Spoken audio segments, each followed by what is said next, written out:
Well, the biggest issue in the corporate and work space today is employee retention. I don't care what you're looking for. You'll see the data everywhere, and it is huge. We're just coming out of a period where it feels like everybody was looking and not too many less people were leaving. Now that has settled down, but retention is the issue of the day. How do we dive into that? Like when you start thinking about retention, I mean, we got people, we're just like every other company, right? Getting them's one thing. Yep. Keeping them is the game changer, yes? We're coming out of the Great Resignation. Yeah. And so every website, every HR article, everything you read has a turnover calculator, right? Yeah. Because ultimately, if you're talking about keeping people and how do you make them stay or want to stay, then you have to say, okay, well, how much do I have to work with? Like, what is the true cost of turnover? And there's so many calculators out there, Ken, from incidental costs, from things that are very fluffy and you can't really put your finger on it, to hard calculators that just say, well, what's the cost of your entire recruiting team and advertisement to get that position, and divide that by the number of hires, and that's your hard cost to bring someone in the door. But let me guess. It doesn't matter what calculator you use, it always adds up to a lot. It always adds up to a lot. There is a cost to turnover, and no one wants to have that. Yeah. So how do we retain our people? What do we do to keep people? And there's different answers to that, because we're saying people as if everyone has the same needs and desires and wants. And that's not necessarily true. Mm-hmm. So we address different populations in different ways. We want to invest in one of our largest expenses. It's our people. We want to create that environment. We want to work really hard, but we also want to play really hard too. We want to do life together. It's just really important. We spend way too much time at work. I know you've talked about this on your show. Sure. We spend more time with the people at work than we do with our families sometimes. Exactly. From a time standpoint. That's right. We just want to have fun, but most importantly, we want our team to know how their role matters. And we want to invest in them along the way as well. Yeah. Yeah, when you think about an organization, it truly is the people that make the difference. Every single person, there's four walls, computers, printers, paper, but it's the people that you have in there. And so when you do bring them in, you want them to stay. Anytime someone leaves, sure, it's the skill set that goes out of the door, but it's also who they are. Yeah. What the difference that they make to the environment, to the team. And you're losing such value whenever that person leaves. You can talk about the money, but it's also the person that, we work for people. We stay because of the people that we're around. And so we want to retain them. We talk a lot about when someone leaves, you say this all the time, that's institutional knowledge that goes out the door. Yeah. And that's a bummer. Yeah. It is. That's a bummer. That's a bummer for our mission, but it's a bummer for the people that are here. And yes, we have an internal committee that focuses on culture and communication. And yeah, we've still had people leave too. Mm-hmm. I think one of the things to keep in mind is that people leave people, and you were starting to allude to that, right? And so the company, the representation of a company is what attracts people, right? The brand, the mission, who they are. The brand is very, very helpful for attraction, but retention, the company is no longer that important. They're already a part of it. And the company is now represented in my leader and my leader's leader, right? So there's all these studies that talk about who is the company to a team member, and it's their immediate leader and the leader above them. That's right. Right. So that is the company representation. So when people leave, they're leaving people. And when we talk about retention, it's hard to talk about Ramsey retention without talking about all the events that we do, right? And so people think we do all these events for retention, and that's not true. We do all these events for connection. Mm-hmm. We don't do the events by themselves don't retain people.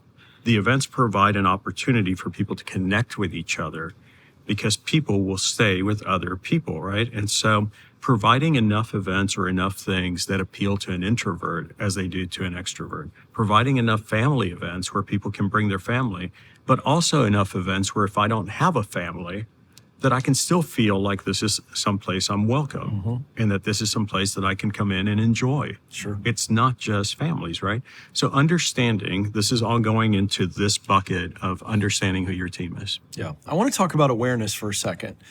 I was recently consulting for a company, one of our Ramsey Solutions clients. They brought me out to talk about two areas of retention they were struggling with. They literally were losing people right and left in two separate positions. Yeah. And I spent the bulk of that day helping them with awareness around what I believe is to be true, which is people leave for two reasons. They are leaving, this is philosophical, a little higher level, but they are leaving to something, better opportunity, which in many cases you just cannot compete with. It's very personal to them. You may not have that rung on the ladder for them. Yeah. Let's just acknowledge that. But the area where we can address is the next one, which is leaving from something. We talked about people leaving leaders. It's not necessarily that a leader did something bad to them. Yeah. Let's not just assume the negative here. Right. It could be the leader did not do something for them and give them a sense that there is a growth track for you here. Leaders must be aware why people are leaving. If you find out that they're leaving to something and you couldn't have done anything about that, well, that's fine. Yeah. But if they're leaving from something, you better pay attention to that, because that is not an isolated incident. Right. That would be my opinion. And that's what we worked on that day with that client. Let's figure out, people are leaving from these two roles at a higher rate than the other roles in the company. So we got to figure out what is the why. We got a pattern here. What do you think about that? I'm classifying those two. Is that too general, or would you say that that leaders need to be aware of that? To something versus from something. I think those are two great buckets to start with, right?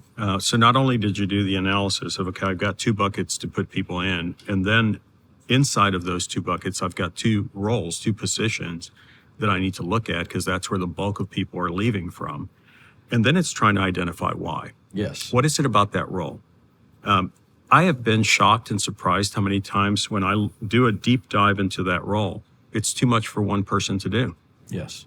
That role should really be two roles and split up, and we should have two people doing that work. Right. It's too much for one person to do. Or you don't have the right person in that role. In this case, both of these roles were high stress roles by the nature of the work they do. Yep. So there's only so much that the leaders could do, because this is in the service that they're in. It's a high stress role by the very nature of it. So now you got to go find people who go, while that stress freaks some people out and burns them out quickly, Other people thrive. other people go, give me more of that. I'm alive. Yeah. That was the key finding there. And I share that to say, that's the awareness piece. Mm-hmm. Leaders got to figure that out. You were able to deep dive, figure out that you want high stress, and then go out and look for people that thrive in high stress situations That's and put correct. them in there. Let's say that they don't exist. Let's say that people that love high stress just don't exist. I can't find enough people that thrive on high stress scenarios. Great. What can I do to make the stress less? Can I drop it to 4-hour shifts instead of 8-hour shifts? Yep. Can I give more time off? Can I take all the administrative duties and put them off to somebody else so they don't have to do the admin anymore? They can focus on the work. And so there's multiple ways to figure out an answer to this problem. And all I'm saying is what you did with that company, walking them through and digging deep and figuring out what the issue was, that's what everybody has to do.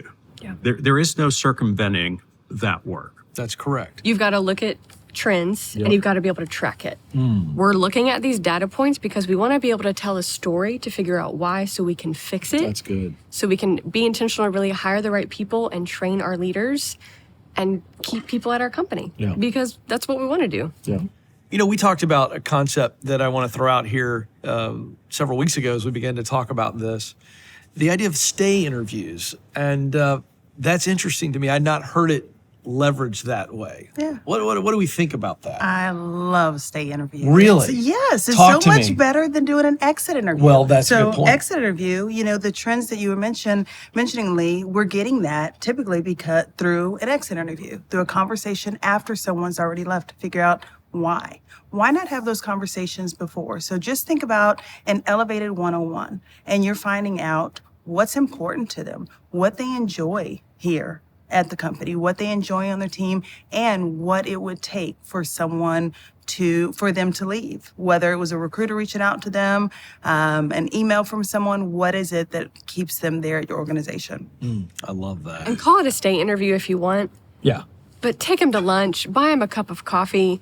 Yeah. If Leigh's having a bad day, I really want my leader to check on me. Yeah. Say, hey, let's go down to the cafe, let's grab some coffee, or hey, is everything okay? Right. It doesn't have to, it can be proactive, but it can also just be really intentional and a little bit reactive as Yeah. well. Ayesha made a great point. What would cause you to leave? Yeah. What do you like about this place, right? What's great about it? What is still getting you energized to come in on a Monday morning? What would cause you to leave?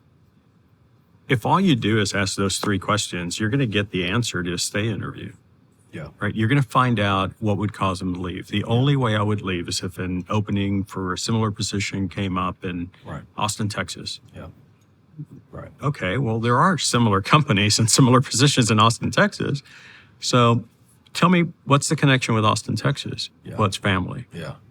Oh, you haven't built any strong relationships here, right? What can I do to help Right. promote that? That's good. What can I do to help promote strong relationships here? I'm never going to replace your family from Austin, Texas, but Yeah. what can we do to build some strong friendships here that will help you with that? Yeah, and I have to say this, leaders, you can't employ these strategies of lunches and what is it going to take to keep you here if there's no existing relationship to where they really feel safe enough to actually answer those questions. If not, you're going to come across like you're trying to keep them Yeah. in a job that makes your life better if I keep them versus going, I want you here. They need to feel Yeah. wanted. That is basic psychology 101. Do you notice me? Yeah. Do you care for me? I feel valued. And if it's just, I don't want to lose you, I'm stressed out, and I'm just trying to placate you, they can smell that before the conversation starts. It's very important. Well, folks, we want to help you because let me tell you this, the data is clear, and you know this to be true. Higher retention means higher productivity and higher profitability. And can I just be honest, for you awesome men and women of HR, makes your job a whole lot easier if we can keep people longer. And we're here to help you. Go to smartdollar.com for more great resources. We'll see you there.